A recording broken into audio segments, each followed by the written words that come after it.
Indian embassy से contact नहीं होता था और जब हुआ लास्ट फाइनल लाइक 27 को कांटेक्ट हुआ था तो हमने बोला कि क्या करें क्योंकि सिचुएशन बहुत ख़राब हो रही है तो हम क्या करें। तो वो बोल रहे थे कि देखो अभी तो तुम बाहर नहीं निकल सकते बिकॉज कर्फ्यू है और अगर तुमको सिचुएशन बहुत गंदी लगी तो तुम्हारा सेंस ऑफ माइंड है तो तुम लोग खुद ही निकल जाओ। बाहर जाने नहीं देते थे बिकॉज अगर कोई बाहर गया कर्फ्यू के वक्त तो रशियन समझ लेते थे तो उनको डायरेक्टली तो हमने पैकिंग पहले कर ली और हम लोग निकल गए बाय वॉक। तो 17 किलोमीटर रेलवे स्टेशन पहुँचे। 17 उतने किलोमीटर हम लोग वॉक करके रेलवे स्टेशन पहुँचे। इंडियन मीडिया नहीं थी। नहीं जब हम लोग निकले तब रेलवे स्टेशन पे कोई इंडियन कुछ नहीं था, सिर्फ स्टूडेंट्स थे जिनको कुछ आइडिया नहीं बिकॉज हम लोग तभी सीनियर थे 4th ईयर में। कपिल सर ने मतलब उनका जो उन्होंने हमें बताया था उससे ज़रा हमको राहत मिली कि कुछ तो हो रहा है। तो आपके घर का माहौल कैसा था?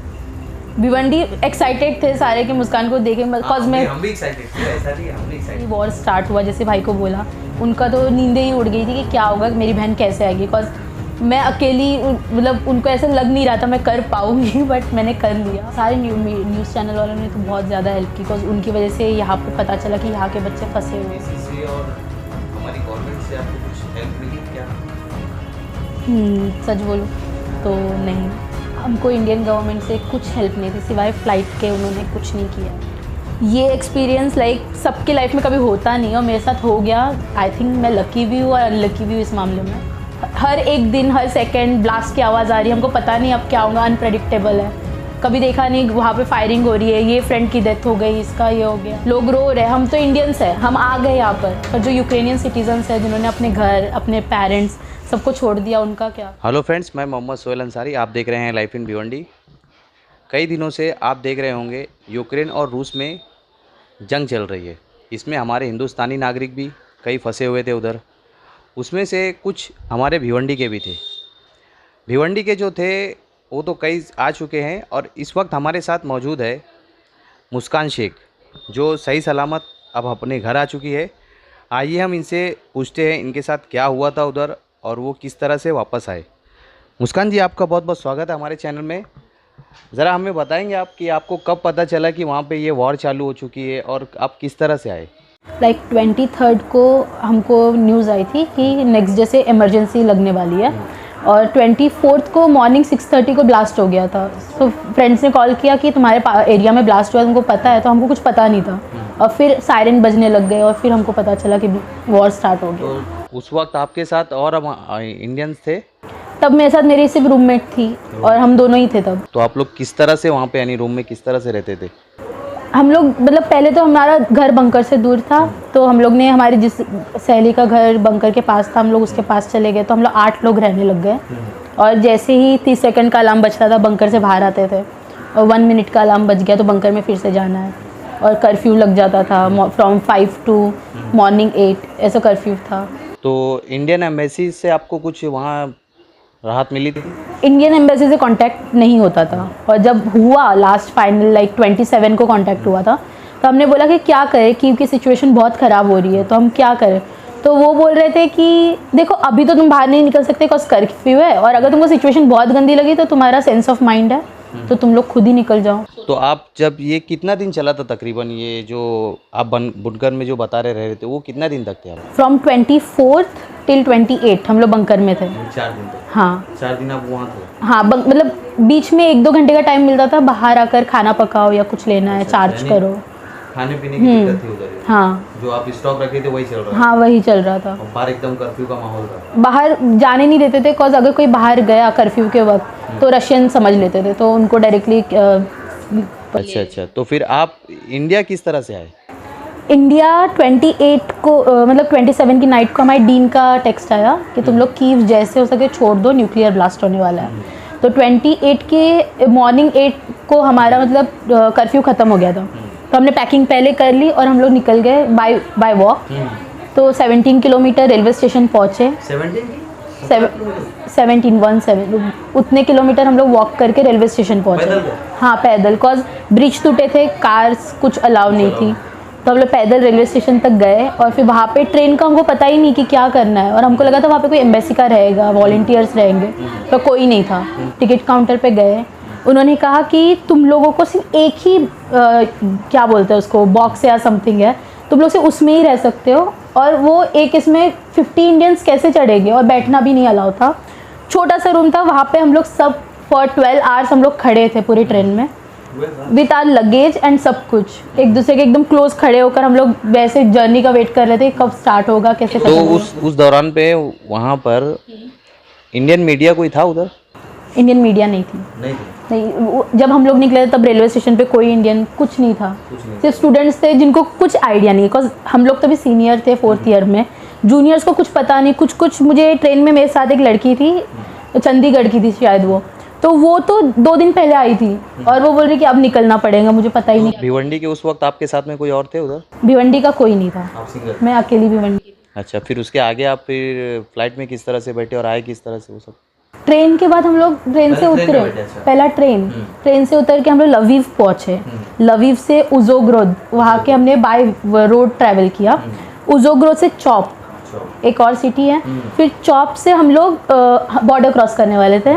इमिग्रेशन ऑफिस के यहाँ पे गए, हमने डॉक्यूमेंट्स दिखाए हमारे, और फिर हम लोग ने बॉर्डर क्रॉस की, 15 मिनट्स की ट्रेन ली, फिर ट्रेन से 4 आवर्स की और ट्रेन लेके हम लोग बुदापेस्ट पहुँचे, हंगरी। फिर उसके बाद आपको फ्लाइट कब मिली? आपको फ़्लाइट मैं अप्रॉक्सीमेटली 2 मार्च को बुदापेस्ट पहुँची, फिर वहाँ पे मुझे फ़्लाइट कल मिली, कल परसों मिली। 28 फरवरी से आप वहाँ से निकलना स्टार्ट करें। हाँ, आपको फ्लाइट मिली 2 मार्च को। हाँ, यानी कुल 2 मार्च को फ़्लाइट नहीं मिली मुझे फ़्लाइट परसों मिली है, परसों यानी 5 मार्च को, 5-6 मार्च को।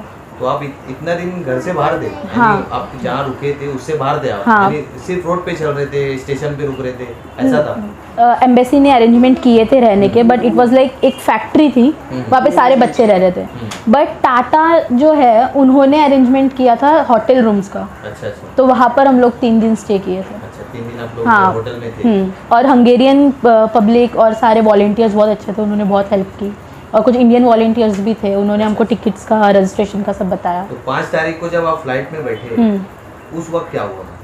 फ्लाइट में हमको डायरेक्टली बस थी, बस से हम लोग फ्लाइट पहुँचे, एयर इंडिया की फ़्लाइट थी, तो 5:30 का हमारा समथिंग टिकट था। फ्लाइट में बैठ के कोएट, और कोएट से मुंबई। तो मुंबई जब आप आए, आपने आपकी फैमिली से कांटेक्ट किधर पे हुआ था? यानी स्टेशन पे और वहीं हो गया था कि फ्लाइट में बैठने के बाद? जैसे ही मुझे बोर्डिंग पास मिला, मैंने भाई को कॉल किया, भाई पास मिल गया, मैं ये टाइम पे आ जाऊंगी, और फिर डायरेक्टली बॉम्बे में कांटेक्ट हुआ। अच्छा, आपकी बात वीडियो में उससे हमारे यहाँ के खासदार जो है कपिल पाटिल जी से भी बात हुई थी। हाँ, उन्होंने कपिल क्या सर। आश्वासन दिया? उन्होंने क्या किया? कपिल सर ने मतलब उनका जो उन्होंने हमें बताया था उससे ज़रा हमको राहत मिली कि कुछ तो हो रहा है, और उन्होंने कहा था कि डोंट वरी, हम लोग कुछ तो कर लेंगे तुम्हारे लिए, तुम जल्दी से आ जाऊंगी, और मैं थैंकफुली फिंगर क्रॉस आ गई। तो आपको क्या लग रहा है, उनकी कुछ मदद मिली आपको कि आपकी इंडियन एम्बेसी ने आपकी मदद की? सबकी मदद हेल्प है इन सब में। समझ गए। तो आप जब इधर भिवंडी पहुँचे तो आपके घर का माहौल कैसा था? भिवंडी एक्साइटेड थे सारे कि मुस्कान को देखें, बिकॉज मैं हम भी एक्साइटेड थे, ऐसा नहीं, हम भी एक्साइटेड थे। हाँ, सारे एक्साइटेड थे। आई नीचे सारे दादी ये सब मिल गए मुझे, mummy was like so happy, mummy ने देखा, पापा थे। आपके भाई हमारे न्यूज़ चैनल पे आए थे, उन्होंने भी आपके लिए अपील करी थी। भाई बहुत कंसर्न थे, जैसे ही वॉर स्टार्ट हुआ, जैसे भाई को बोला, उनका तो नींदें ही उड़ गई थी कि क्या होगा, मेरी बहन कैसे आएगी, बिकॉज मैं अकेली, मतलब उनको ऐसे लग नहीं रहा था मैं कर पाऊँगी, बट मैंने कर लिया, सर्वाइव किया, आ गई। न्यूज़ चैनल वालों ने तो बहुत ज़्यादा हेल्प की, बिकॉज उनकी वजह से यहाँ पे पता चला कि यहाँ के बच्चे फंसे हुए हैं, और सबके, शिंदे सर, संजय सर, और सारे आप लोग भी, सब लोगों ने चैनल में डाल दिया। और इंडियन से आपको क्या, यानी यहाँ के एम्बेसी से और हमारी गवर्नमेंट से आपको कुछ हेल्प मिली क्या? सच बोलूँ तो नहीं, कुछ नहीं पता। बोलिए, आप बिंदास बोलिए। सीरियसली हमको इंडियन गवर्नमेंट से कुछ हेल्प नहीं थी, सिवाय फ़्लाइट के उन्होंने कुछ नहीं किया है। अच्छा। हमसे कांटेक्ट में भी नहीं थे, कुछ नहीं था। आप फ़्लाइट की टिकट ही फ्री थी और कुछ नहीं था फ्री, और हमको सीरियसली हम लोग कॉल कर रहे हैं एम्बेसी को, सबको कॉल कर रहे हैं, हमको कुछ पता ही नहीं, किसको आइडिया होंगी वॉर सिचुएशन में क्या करना है। हमारे साथ कुछ हुआ ही नहीं था, ये सब हम लोग ने पहला माहौल देखा था, और गवर्नमेंट से किसी को उम्मीद नहीं थी, सारे गवर्नमेंट को बोल रहे कि गवर्नमेंट कुछ काम की नहीं है। और आप जैसा बता रहे कि मेरा 4th ईयर था आपका, उधर लास्ट ईयर था, उसके बाद आपकी पढ़ाई मुकम्मल हुई कि नहीं, अब मुझे आज ही मैं मेरे डीन से बात कर रही थी, उन्होंने कहा हम लोग यहाँ पे हमारी लाइफ के लिए लड़ रहे हैं, हमको पता नहीं क्या होगा, विल सी कि क्या तुम्हारी पढ़ाई का होगा। तो एक तरफ से देखा जाए तो स्ट्रेस आपका ये है। 4 साल नुकसान भी हुआ ना। 4 साल नुकसान नहीं हुआ है, हंगेरियन बॉर्डर, पोलैंड बॉर्डर, उन्होंने कहा है कि हम आके 2 साल वहाँ पे स्टडी कर सकते हैं, और इंडियन गवर्नमेंट भी कर रही है कुछ कि हम कोई एग्ज़ाम देकर हम लोग यहाँ पे भी प्रैक्टिस कर सकते हैं। ठीक है, बहुत बहुत धन्यवाद हमारे से ये बातचीत आपकी करने लाइफ का ये एक्सपीरियंस कैसा था, इसके बारे में आप क्या बताना चाहते हैं? हाँ, छोटा सा एक मैसेज दे दो। एक्सपीरियंस लाइक ये कभी मैं भूल नहीं सकती हूँ कि सवाल कर दो। ये जो आपके साथ ये हुआ यूक्रेन में, और ये इसके बारे में आप ये छोटी सी जो जर्नी है ये आपकी किस तरह से बीती और आप किस तरह से बताना चाहेंगे पब्लिक को? ये एक्सपीरियंस लाइक सबके लाइफ में कभी होता नहीं और मेरे साथ हो गया।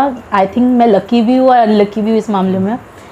कदर पता चली खाने की, स्ट्रगल क्या होता है, बहुत ज़्यादा हम लोग लग्जरियस लाइफ जी रहे थे, पता चला कि छोटे में हम लोग कैसे रह सकते हैं।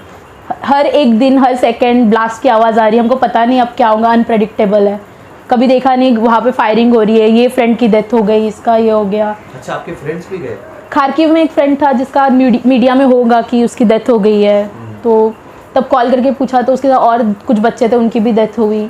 तो हमको ऐसा कि हमारे साथ ना ऐसा हो, हम लोग भागकर निकल रहे हैं, लोगों की हालत, लोग रो रहे हैं। हम तो इंडियंस हैं, हम आ गए यहाँ पर जो यूक्रेनियन सिटीजन्स हैं जिन्होंने अपने घर, अपने पेरेंट्स सबको छोड़ दिया, उनका क्या।